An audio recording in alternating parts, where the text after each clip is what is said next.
I heard about this man who went to see his psychiatrist. He was telling him, I said, "Doctor, I have the weirdest dream. I saw my mother, but when she turned around to look at me, she had your face. So you have to understand, I found that very disturbing. So I woke up and I couldn't go back to sleep. I just stayed all night lying on bed. And then when morning came, I just quickly had a Coke and I ran over here for the appointment. So doctor, what do you think that dream meant?" Doctor thinks for a minute. Said, "A Coke? That's breakfast."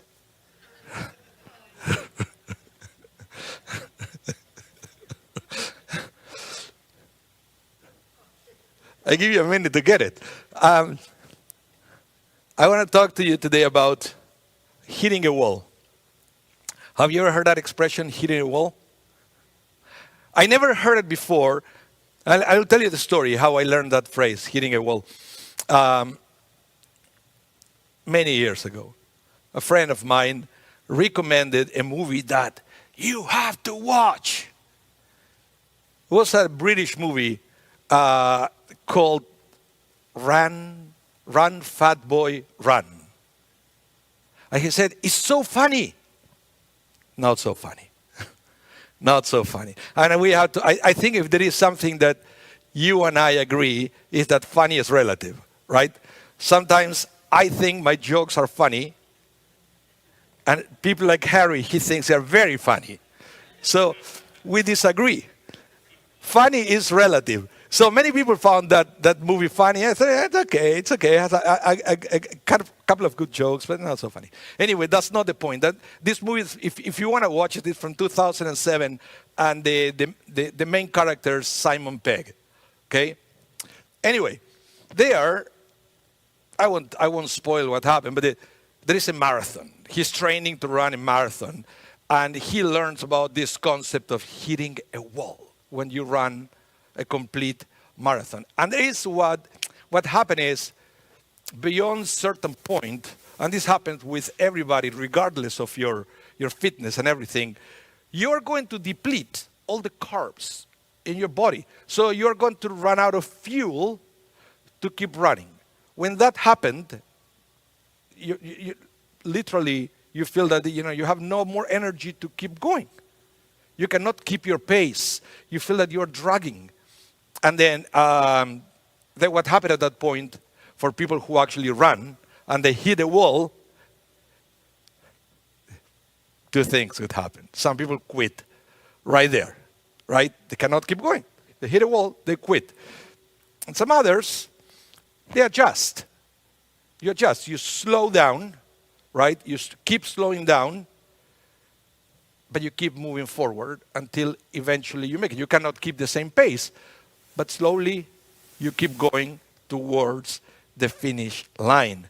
So I realized that what happened is we many times hit a wall. Even if we are not runner, I'm not a runner, but I also feel sometimes that I hit a wall.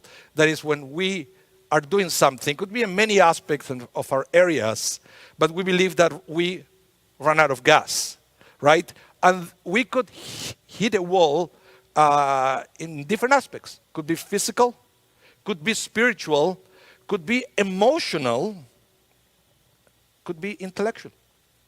That we feel that we reach a certain point and then we have no more energy to keep pushing forward. So sometimes when that happened, it's exactly the same.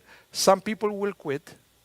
Some others will adapt, but they will still keep moving forward. By the way, in this day and age, for people who run marathons, there are certain gels that you can eat as you go, so you can replenish that energy, so you don't hit that wall. But eventually, it could happen anyway.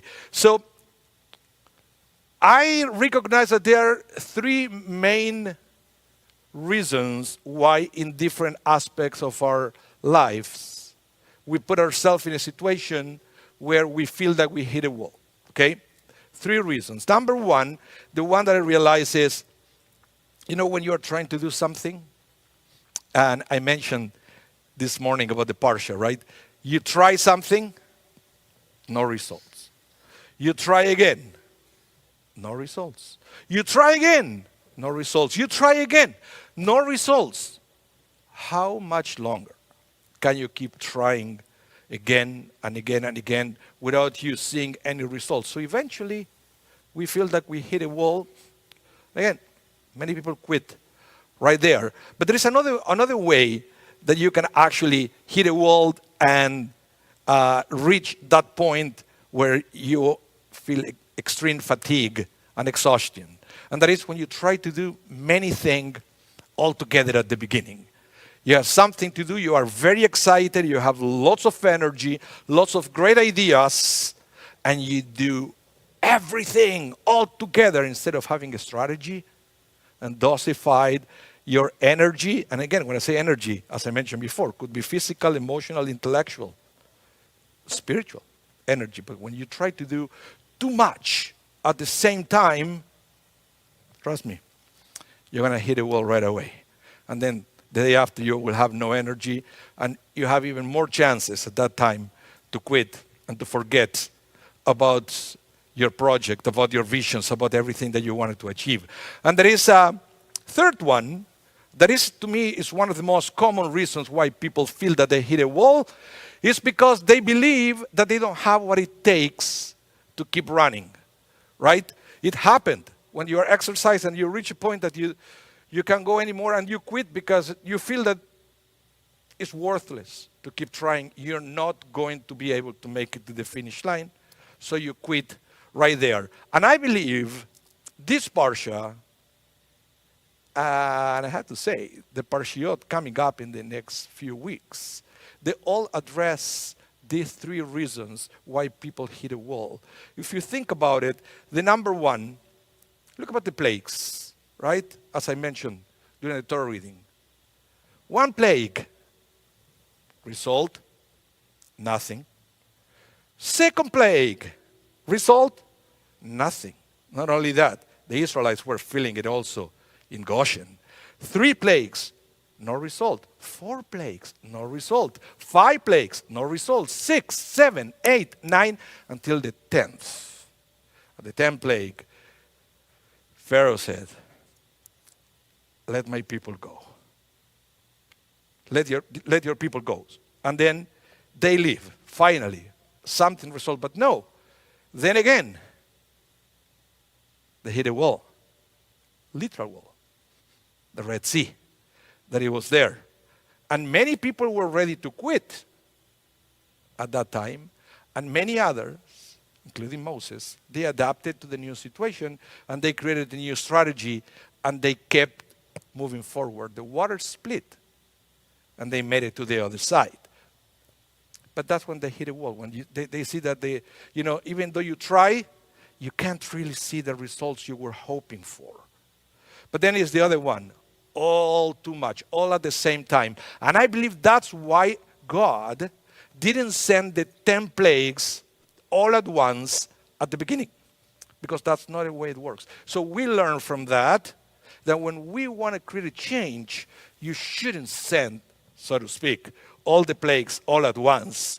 But you do one, and then the other, and then the other, and then the other, because you have time to think about and to replenish energy in between every step of the way. And then there is the third one. This is the most interesting one. It's the one that we find a way to change our mindset, to understand that we have what it takes to keep moving forward. And the rabbi said that this also happens to Moses. Moses also doubted about himself.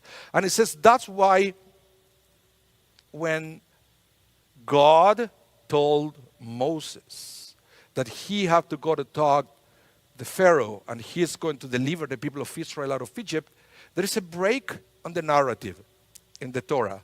And all of a sudden, there is a paragraph talking about the genealogy of Moses and his family. And it goes all the way back. You can trace all that genealogy all the way to our prophet, to our patriarch, Jacob. Why is that? Because what God was telling Moses, he said, Moses, don't think too little about yourself. Look who you are. You are part of this wonderful family that could be traced all the way down to Jacob, to Isaac, to Abraham. They were great people. And I already promised them that their descendants, you, were going to do great things. So all of a sudden, God reminded Moses how great he was and how much he had on him. So Moses won't hit a wall as soon as he would start having doubts about himself. So it's interesting because Abraham, Isaac, and Jacob, they never said, this is impossible. So now you, Moses, learn to say the same that they said.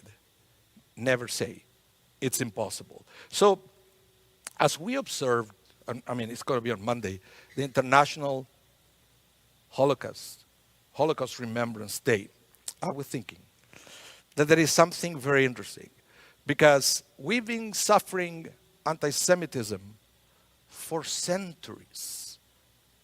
And we tried one solution, didn't work. We tried another solution to end hatred, and it didn't work. And we tried another one, and it didn't work. So when I noticed it and we watch the news and we see all the suffering around the world, my biggest fear is, are we going to hit a wall and quit when we don't see results? Or are we going to learn from this parsha that sometimes even if we hit a wall and we feel exhausted, we slow it down, we regroup, but we keep moving forward. Are we going to think like Moses, that maybe we don't have what it takes to end anti-Semitism? Well, maybe it's been for so long, for so many centuries, that maybe there is nothing to do about it. Maybe we should quit trying because we've never been able to eradicate it. When that is also hitting a wall. And let me tell you with what God told Moses, that's not the right way. We have to remember that we have a mission. And quitting is not an option. And we have to also remember that because it failed 1, twice, 10 times, 100 times, 1,000 times, it doesn't mean that we are allowed to quit. So I believe this parsha is a beautiful reminder that every time that the Jewish people hit a wall, either for reason A, B, or C, we have to all realize that the only option we have is maybe to slow down, to refuel, and to keep moving forward. Shabbat Shalom.